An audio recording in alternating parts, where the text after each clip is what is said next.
What's going on, guys? It's Fuzzy. Welcome back to yet another MLB recap video. I know it's been quite some time since we've made one of these guys, but we have a lot of stuff to catch up on. And oh my gosh, what is on the top of my head? I gotta find a hat. I gotta cover this up. This is like, it's like a beehive on my head. Actually, I have the perfect hat for you guys. Check this out. Check this out. Ooh, look how clean this hat is. Look how clean this hat is. And not only are we wearing a baseball lifestyle hat today, check out the shirt. Check out the shirt. How to bunt. Step number 1, don't. Step number 2, hit a dinger. I mean, what are you out there doing bunting? So guys, you will be seeing a lot more baseball lifestyle in my videos because I'm going to be partnering up with them, and the reason why is because I don't really see too much baseball apparel shops out there, and these guys, they're one of the few that actually make good stuff. The material is super nice and it kind of wraps around your arm, so it makes you feel pretty good. If you guys are going back to school, I promise you guys, you will not regret picking up some of that stuff. So if you guys actually want to cop some of the stuff, whether it's the hat, the backpacks that they have, the shirts that I'm wearing right now, what you guys can do is you can go to bl101.com and you can actually use code FUZZY, yes, code FUZZY, to get 10% off your entire order. So they got the really cool hats, they got the amazing t-shirts. So again, guys, if you want to pick up some stuff before you go back to school, or if you're already in school right now, you just want to look a little bit fresher, I promise you guys, you will not be disappointed. Again, use code FUZZY, 10% off. Let's get back into the video. And he got smoked on the very first pitch. Chad Fairchild right out in front of the plate. Acuna tosses the helmet down. I don't blame. I'll tell you what right now. There's EY. Ooh, I'm still heated. I am still heated. I remember the first time that I saw this clip. You guys know I just got back from Williamsport, Pennsylvania. I was at the Little League World Series with Major League Baseball, and I just remember seeing this.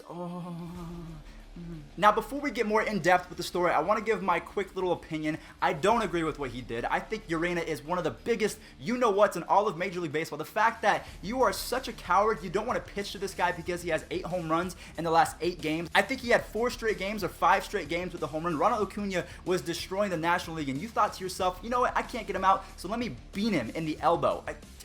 No. Say what you want, aka Keith Hernandez. Keith Hernandez is one of those guys that he's just old school. He claims to be that guy. That's his excuse for wanting to peg people in the elbow and in the back. It's just old school baseball, and if the guy's really hot, you got to brush him off. Nah, I've never been with that. I've never been down for the fact that if someone is doing really well, or if you just don't like them, you can throw a baseball 98 miles an hour at their body. That's almost assault. Now again, guys, there is a silver lining to this story, and I'm so glad that this came out. I think this actually came out last night. Urena was suspended for 6 games, and Ronald Acuna Jr., he was back in the lineup. Ronald Acuna Jr. back in the lineup after getting beaned by Jose Urena, who's since been suspended for 6 games, and Acuna gets his night going in style against Rockies starter John Gray.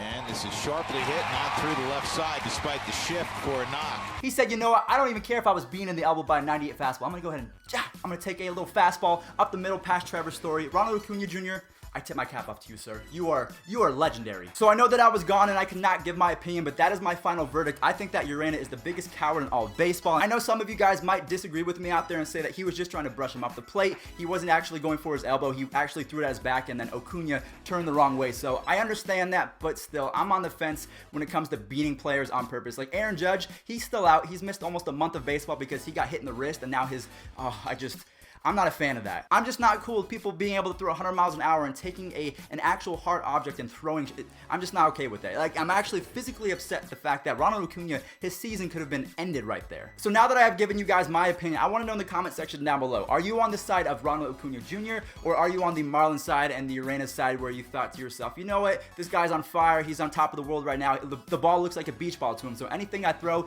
he might hit it over the fence. So, you know, instead of throwing him a pitch, I'm going to hit him square in his back, ultimately hitting his elbow. What do you guys think? Are you on Acuna's side, or are you on the side of Keith Hernandez and the old school baseball players where you say, you know, if a guy's hot, you got to brush him off, you got to hit him? I'm definitely not going to stand for that one. Heck no. So now that we have that out of the way, there's actually a few clips that happened yesterday that were pretty funny, and the first one is coming from Nick Castellanos out from Detroit. He had a bat flip, and just watch the clip. This is great. Drove in a bunch of runs too, and he drives this one high in the air. Deep to left center field. That ball is way back, and that ball is gone. And first pitch, 89. Ooh, how about that bat flip? How about the catch? So Nick Castellanos is up there at the dish. He swings as hard as he can. He pimps a home run to left field, and then he throws the bat, and the umpire catches it. I've been alive for 22 years, and I'm sure you guys watch right now who are older than myself have been around for even longer, and you've never seen that in your entire life. I'm actually curious to see if that's the first time in Major League Baseball history where an umpire has caught a bat flip. I'm almost willing to bet my entire life savings if that is the first time. Let's go back and watch that one more time. I just need to. What is this? And first pitch, 89. Ooh, how about that bat flip? How about the catch? Our next clip is coming from the Texas Rangers. Now, this is a pretty crazy story. They actually loaded the bases with no outs. So usually when you say no outs and bases loaded, it's an absolute recipe for disaster. Nothing good comes out of that. They were actually able to do this and get out of that jam. So watch it. Ground ball third. Profar will tag out the runner. Throw back to second. And now they've got a chance for the triple play. Well, they tagged out the runner Calhoun. That's an unusual one, but they get it. So the Rangers, they got lucky, right? And they were able to actually escape that jam. Bases loaded, nobody out, and they were able to get away with it. But yeah, the Phillies, they were not so lucky. Jose Bautista's at the dish. Yeah, he did this. Bautista puts one in an alley here over the wall. This will be the biggest fifth inning in Met history. Hit high in the air to left field. It's got some legs. Hoskins back on the track, and there she goes.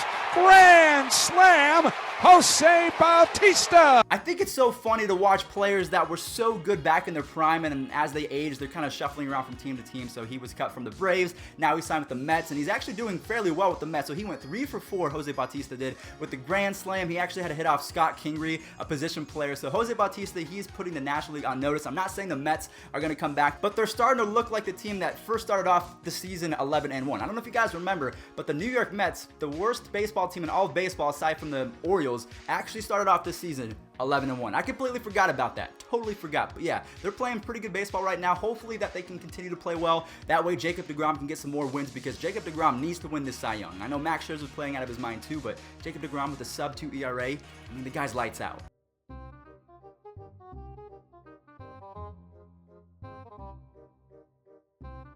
I'm going to go ahead and rewind the clip and actually do a quick little voiceover just so you guys can kind of get an idea of what I thought was going through his head as he was staring at Stroke. So let's go back. Don't you dare blow this save. My mom just made spaghetti, which means garlic bread, so if it gets cold, I'm blaming you. So whenever I make these videos, I always like to throw little fun facts out there. So Chris Davis of the Oakland Athletics, he might be having an MVP season. Now, I'm not saying he's going to win MVP, but I do think he's going to actually garner quite a few votes. If Chris Davis plays an entire season, you know that you're going to get 245, 40, and 100 plus RBIs. And this year, what is he on pace for? 250, 40 plus home runs, and 100 plus RBIs. The guy, he's the model of consistency. Sure, you would hope that he would get you maybe 270, 280 for the batting average, but as a DH, I mean, that's all that you can hope for, is a 250 with 40 bombs and 100 RBIs. He's like the modern day Adam Dunn. But in 24 games since the All-Star break, the Athletics are playing really good baseball right now. Chris Davis has 13 home runs, 29 RBIs, a 716 slugging, and an over 1,000 OPS. That's why this guy might get some MVP votes, because the Athletics, they might actually make the playoffs this year. No one expected that, and it's all because of this guy and all of these surrounding players. Moneyball is in full effect this year. Now, one more quick little story before we get into the standings, because I haven't checked the standings in quite some time, is anyone that's religious out there, again, guys, I like to end these videos with just whoever is religious out there, if you guys believe in, putting things out in the universe. Leonys Martin of the Cleveland Indians, he almost died. He actually has a bacterial infection that is probably going to sideline him for the rest of the year. So if you guys are religious, go ahead and send a quick prayer out there for Leonys Martin. I know I'm going to as well. They're all wearing his initials on the side. Yeah, it's just a horrible situation. I feel bad for the guy. All right, so now it's time for the standings. In the American League, the Red Sox are up by 10.5 games against the Yankees. The Indians are now up by 12 games in the AL Central over the Twins. In the AL West, the lead is now down to 2 games. The Astros are 74-47. The Athletics are 72-49, so they're only 2 games back. That is going to be crazy to watch. In the National League, the Braves now have a 1.5 game lead over the Phillies. I don't know about that, guys. The Phillies and Braves, they're pretty much knotted up, and now they're 1.5 games up. The Cubs are up by 3.5 games over the Brewers, and in the NL West, another crazy close division. The Diamondbacks are leading the Rockies by 1.5 games, and the Dodgers are now by 2 games. So let's quickly go into the wild card standings, because this is going to get crazy. I love baseball. The New York Yankees and the Athletics are up by 2.5 games over the Mariners, and then you got the Rays down there by 10 games. So it's really going to be a push between the Yankees, the Athletics, and the Mariners. In the National League, we have the Philadelphia Phillies and the Milwaukee Brewers as the top spots. Cardinals, the Rockies, the Dodgers, all within 3 games of that lead. So it's going to be a crazy finish for all of these teams. But guys, I'm going to go ahead and wrap it up there. I'm so happy to be back and making these MLB recaps. They're so much fun to make. Again, guys, if you are interested in some baseball lifestyle caps, shirts, shoes, bags, anything that you guys can think of baseball swag, they have it. So guys, make sure to use Fuzzy, code Fuzzy for 10% off your entire purchase. So load up that shopping cart, get a lot of stuff, because you're going to get that 10% off. And guys, that's going to do it for me today. Thank you all so much for watching. I will catch you tomorrow for another recap. Peace out.